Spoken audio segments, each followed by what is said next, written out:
In this video, we will be looking at a few simple changes you can make in Report Designer, such as changing fonts and adding or amending text boxes. These items are commonly asked on support and can be quick and easy to amend yourself. First, we'll look at changing fonts. Select the field you wish to amend and select the new font from the drop-down at the top of the toolbar. To change the font size, select the field and select the new font size from the top of the toolbar. You may need to resize the field to accommodate your new text size. The text can also be amended from the Properties pane on the right-hand side by selecting the dots icon next to the text style.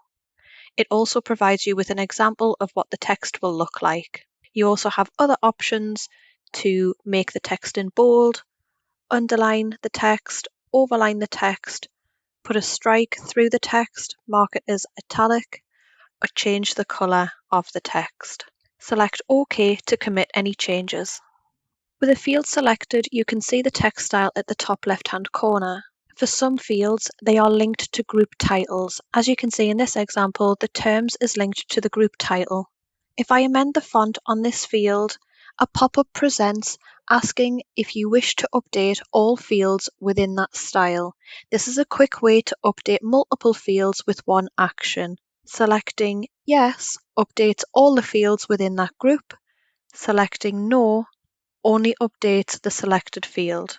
I'll select Yes. You can now see all of the fields within that group title have now been amended. To add a text box, select Add Text from the toolbar at the top and draw the box size you wish the text to display in.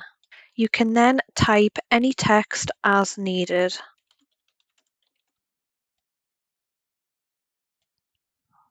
You can then drag the text box to a location of your choice, or you can cut the box and right-click and paste it within the layout where you would like to see that information.